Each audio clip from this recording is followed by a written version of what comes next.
Hello, everyone. Presenting to you now for our special music, our first song, is a person that's wonderful person to the islands and wonderful person here to Unity Windward. May I present, singing a medley of songs, this is Peter Apo. Here's some good news. Where we live, there are rainbows with life in the laughter of morning and starry nights. Where we live, there are rainbows and flowers full of colors and birds filled with song.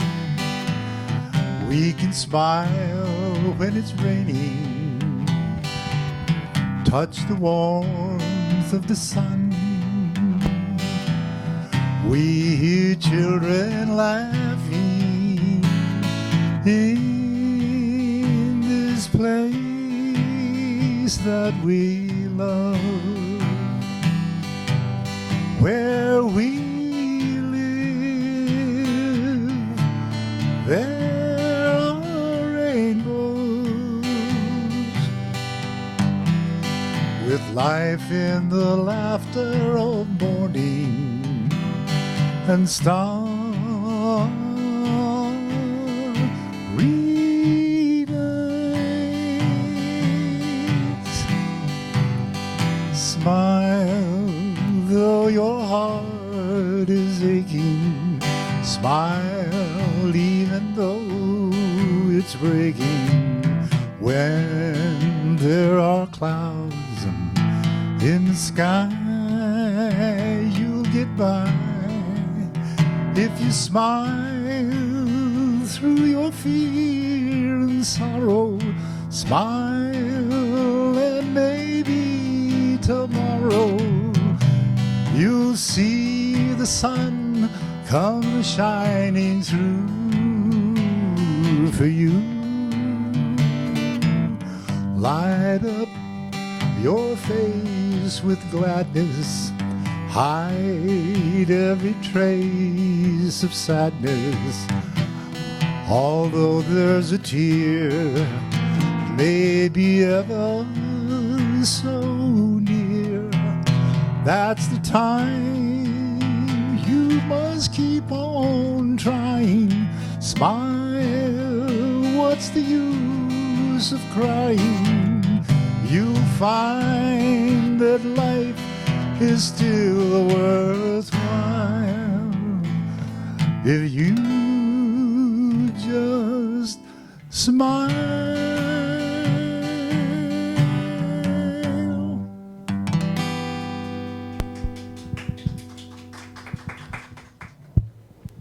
Yes, I picked up that phrase, interesting times, from my husband, who liked to quote the Chinese blessing or curse, take it how you will, may you live in interesting times. And doesn't that just apply right now? Definitely it does. And I think we might as well be in that space of where are we in this interesting time? And I wonder what will unfold if I just stay alert, awake, and willing to listen to that presence of spirit within us. I treasure the Hawaiian culture here, and one of the traditions we've had at Unity Church of Hawaii and here at Unity Windward for many years is that of celebrating the culture through the wisdom sayings collected by a true Hawaiian treasure, Mary Kavenapukui. She compiled throughout her life a collection of proverbs and wisdom sayings in a book called Olelo no Eau.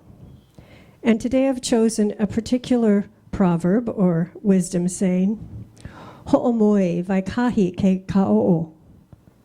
Yes, you agree with me, right? Of course. I need translation too. Which means, let all travel together like water flowing in one direction. Now, in this very interesting time, it may not always feel like we are gently flowing with the stream of water or with the stream of life, but we have the capacity to bring ourselves back to that centered space, to that alert, to the wisdom and guidance and understanding that we can touch into when we are centered in God. So we begin this journey of traveling together with ourself, because we are a whole being that encompasses our human self over here with my intellect and my wisdom, the gained and knowledge, and that ego, that human nature. And, that piece is sometimes a little pesky. And then there's the divine self, the human that sits in the presence of God, the most noble self that we are. And when we align those two, when we are together as a whole being, then we paddle through life much more effortlessly. There's some wisdom that says that human nature, that ego mind, is best not to be given the keys of your life. Don't put it in the driver's seat. The ego is our engine of life, but it serves us best when it is in service to that divine nature, to that Buddha self, to that noble being that we are all at the heart of our mind and our being. So how do we bring those two aspects of ourself into a state of wholeness? Our founders, Myrtle and Charles Fillmore, taught us that prayer and meditation, as did every other wisdom teacher we might pick up and read about, have taught us that prayer and meditation are the tools by which we can become aligned in our wholeness. Now, this particular proverb brings to mind the aspect of paddling in a canoe. Now, to address that, I want you to understand that I do have some street cred on canoeing. Maybe that's water cred. Now, I will admit that I am pretty much a fair weather sailor or a fair weather paddler. This is my canoeing experience. In fact, this is my lake where I grew up in Washington State, Lake Chelan, in the center of the state. I actually have been canoeing, paddling for a number of decades, just none of that experience here in Hawaii, but on a lake. And you'll notice the condition of that lake. Smooth, calm.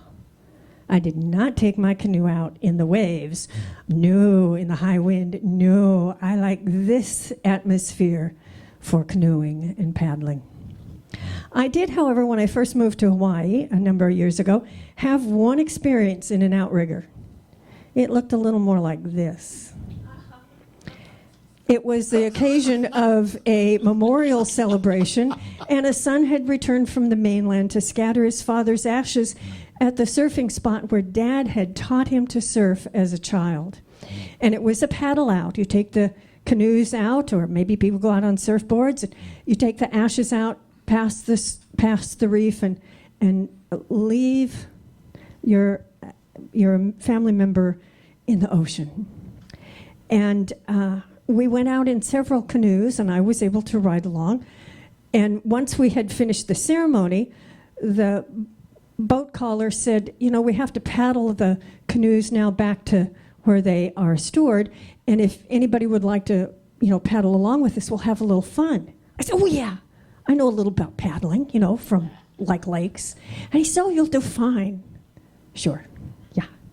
No, that was not fine. It was fun because in an outrigger, when you're out in the surf, the goal is to kind of treat your canoe like you're on a surfboard, but it's way more difficult in a canoe to catch the crest of that wave because you have to do paddling at a furious pace. Not required on a calm lake, but it was an exhilarating experience. I've never set my foot in an outrigger ever since that one day. But I did appreciate the experience and all that I learned from it, which is choose your water carefully.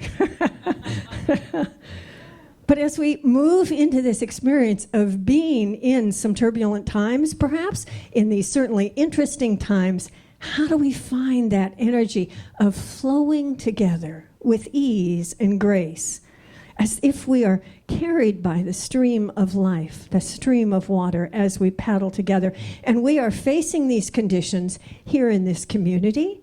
As you move through the change of one minister leaving to the experience of calling a new minister to serve in this congregation, we are certainly seeking the calm waters in life right now in general, as we are all accommodating to conditions of stay-at-home orders and social distancing and caring for one another in this period. So I thought on the theme of water and the theme of paddling, we might choose to look to advice from a lake today, since that's where my experience rests, for we can learn a lot in the character and quality that water contains. First, we might look to be clear in our choices, to be clear in our understanding, to look for that which is useful and helpful, and stay focused on that which lifts our consciousness, lifts our spirit in the midst of interesting times, in the midst of the current challenge of daily life, which is to accommodate so many different circumstances than just simply a month ago we were dealing with, and how at almost warp speed we've had to move into a whole new way of being in our daily life, being with one another, functioning just to make life happen. The whole game has changed, and how do we stay centered in that? By choosing clarity. It's always a choice. What our mind holds to, can we center on the thought of clarity and seek that condition in our mind, in our heart, and in our spirit as we move forward?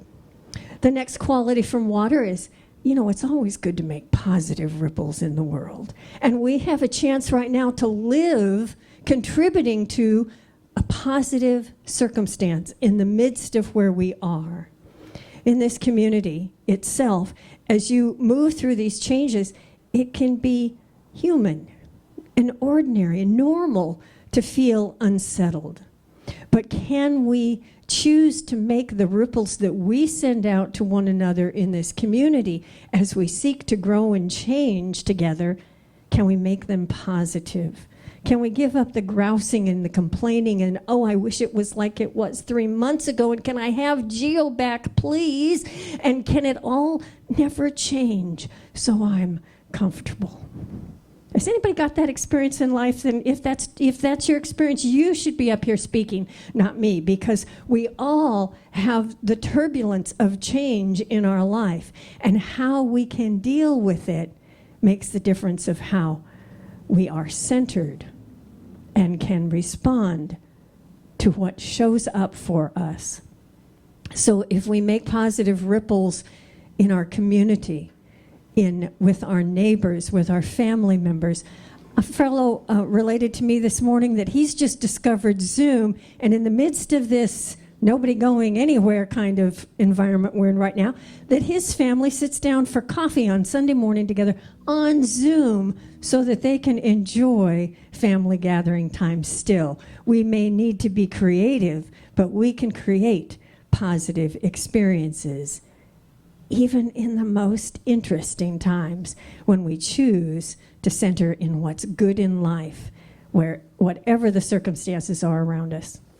It always pays to look beneath the surface of life, because what we see at the top right now is a lot of upheaval, a lot of turmoil, a lot of unsettled. It's like waves that are tossing the canoe around. Remember, I don't paddle in that water. So when we look beneath the surface, we can find a deeper truth to anchor to. We can hold something, a picture larger for our life, for our community, than what I might see just in front of me on the surface right now, which might be disconcerting or unsettling. But we have the capacity to say, and what is underneath? My friend Reverend Levitt likes to say, if I would find a pile of manure in a room, I know there's a pony under there, And this is looking beneath the surface to see something greater than what confronts us in the moment and anchor our trust and our faith and our ability to live with clarity in that deeper truth. Oh, and stay calm. Stay calm, like that still, clear lake in Washington where I grew up paddling. When we have the ability to stay calm in our mind, in our soul, in our being, then we can contribute to the greater good that needs to be spread around us, that wants to birth itself into the experience of troubling times. And how can we stay calm? I practice meditation and prayer, and I certainly invite all of you into whatever experience brings you a sense of centered calm, where you can let go of the noise that's in your mind, let go of the noise of the news, let go of the noise that how can a community move forward in an interesting space without a minister to lead them. We all can step up into the circumstances that are around us in our life when we stay calm. Take time to reflect. Notice how often we come back around to that theme of prayer and meditation. And notice what's going on in your sphere of influence, in your moment-to-moment experience, in your life and in your world. Observe. Don't get invested necessarily in one situation or another, but step back and pose that question. I wonder what wants to rise up in this moment for my greater good. I wonder what could happen if I centered on the clarity of God in my fearful moments. I wonder. That question that begins with I wonder opens great spaciousness for that deep inner wisdom that is already within us. If that can bubble to the surface so that we can live from that quiet confidence in the midst of the storm that may be raging around us. And definitely to be full of life. How are you finding that expression of vibrancy even in the midst of stay-at-home orders? If you're an essential worker, and for most people in essential work positions, I think that probably translates to a greater degree of stress in their life. And we should be so appreciative of all those who stand in service for the rest of us, for all of us, in the midst of upheaval and interesting times. And be full of life in our own situation. How can we stay connected to family and friends, to the people that matter to us?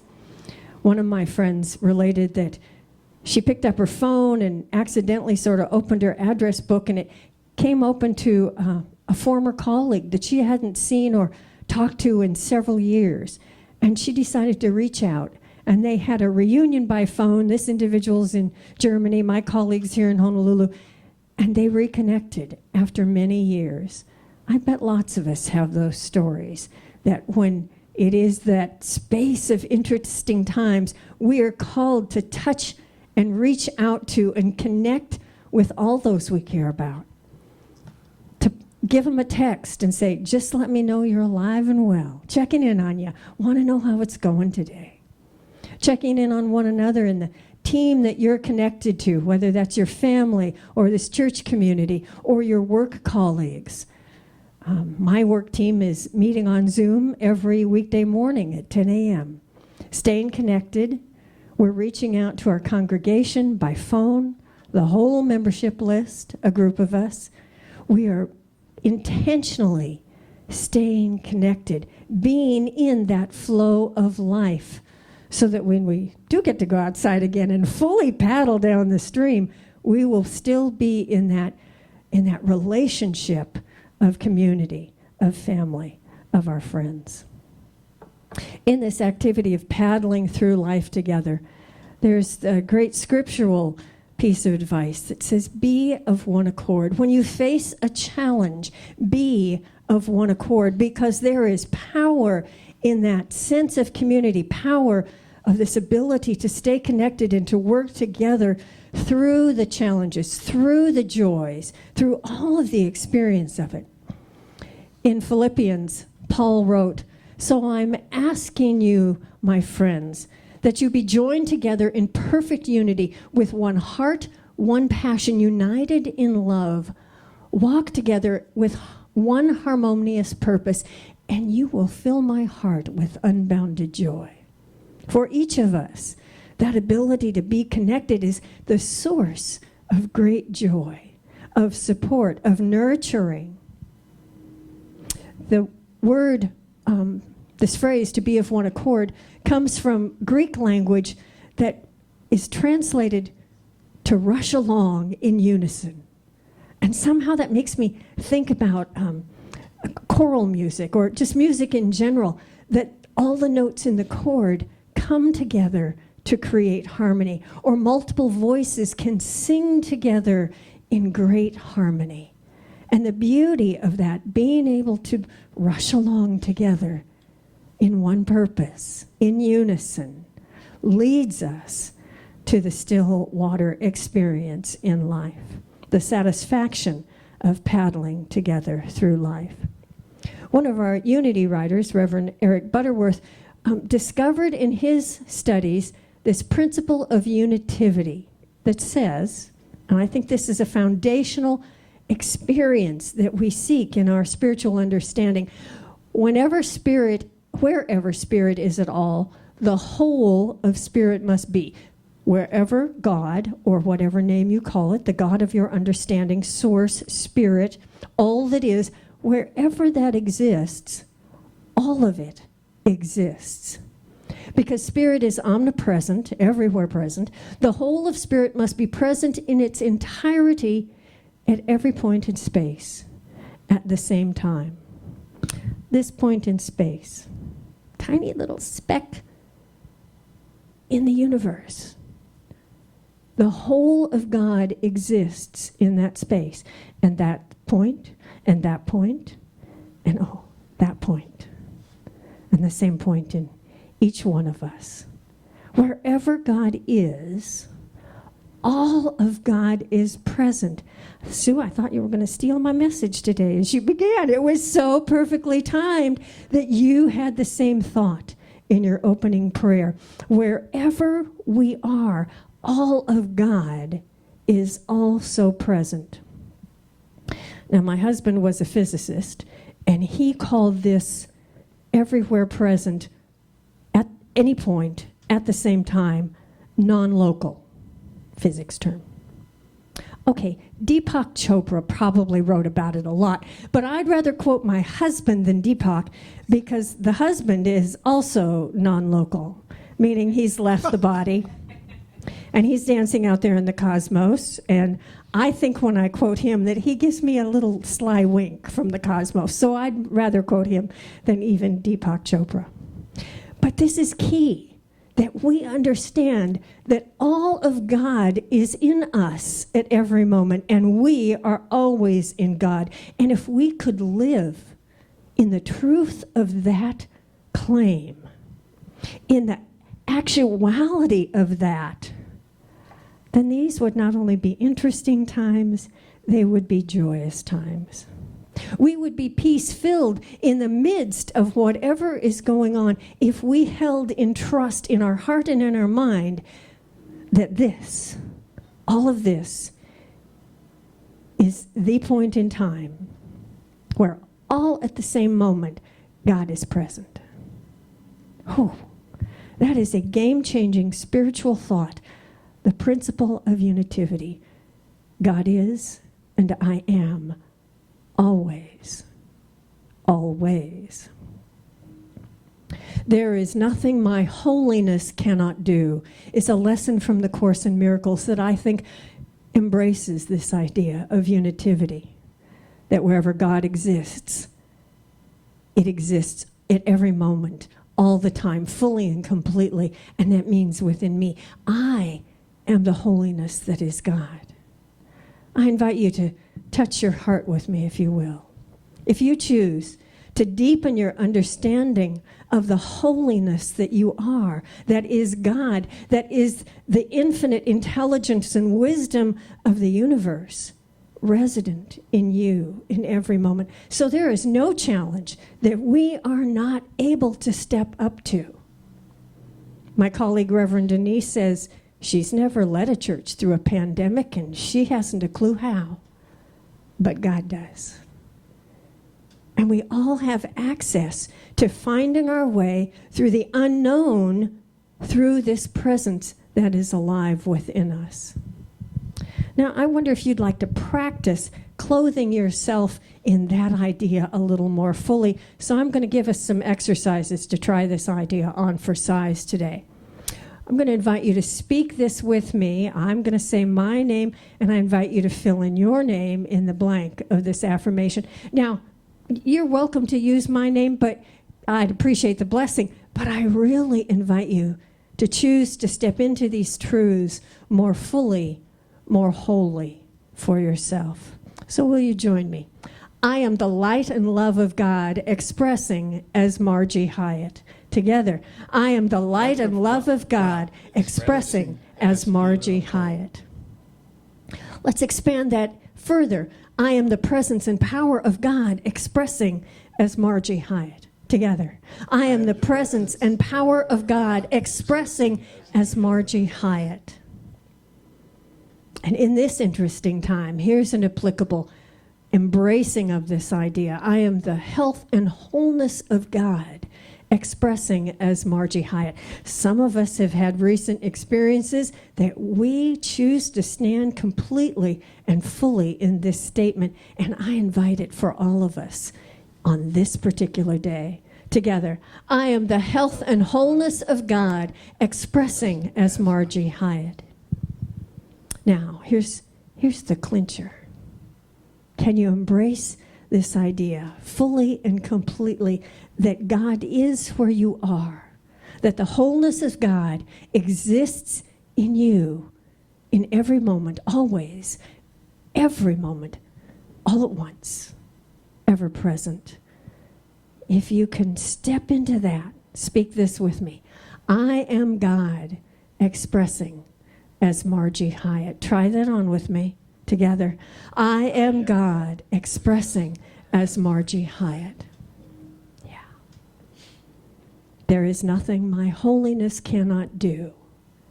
And when we embrace this idea, then traveling the waters, may they be as calm as my Lake Chelan or as lively and energetic as the ocean off Waikiki. We can paddle together and make this journey full of joy, seeking clarity, following the direction of our heart in the direction that God leads us, which is always, eventually, to our greatest good, to our wholeness, to our deepest truth, and especially to our most noble self. So I invite us in every moment to choose paddling together, flowing like water. And so it is. Amen.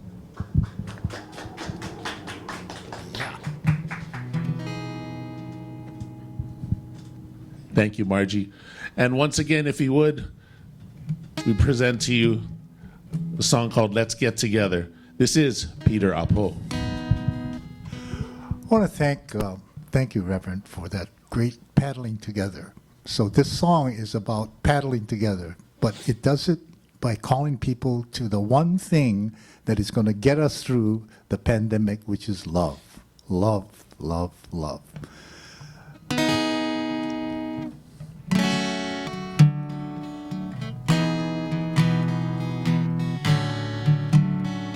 I get a restless feeling when I hear the music play. The clock goes ticking backwards, another time, another day, to the places and the people that I came to know so well.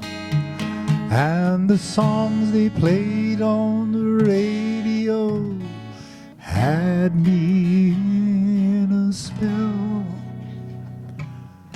Love is but a song we sing, fear's the way we die.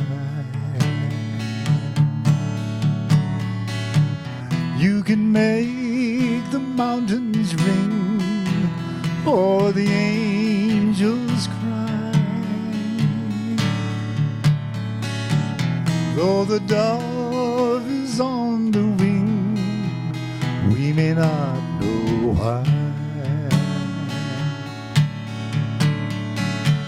Come on, people, now smile on your brother. Everybody get together. Time to love one another right now.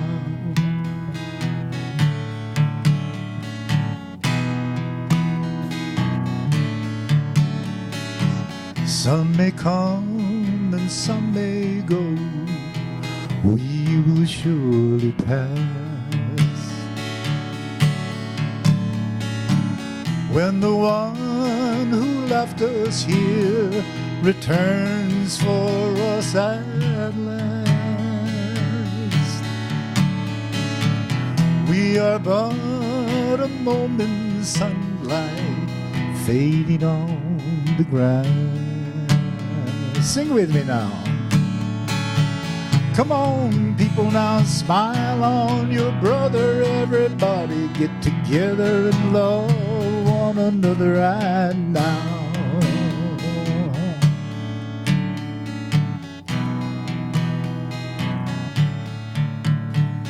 We marched in every city for justice and for peace, and after all the years, it's still beyond our reach. But the times, they are changing, said the poet with his pen. I still follow him to find the answers blowing in the wind. If you hear the song I sing, you will understand. We hold the key to love and fear, all in our trembling hand. One key unlocks them both, you know, it's at our command. Here we go. Come on, people, now smile on your brother. Everybody get together, love one another right now. Come on, people, now smile on your brother. Everybody get together, love one another right now. Love one another right now. Love one another right now.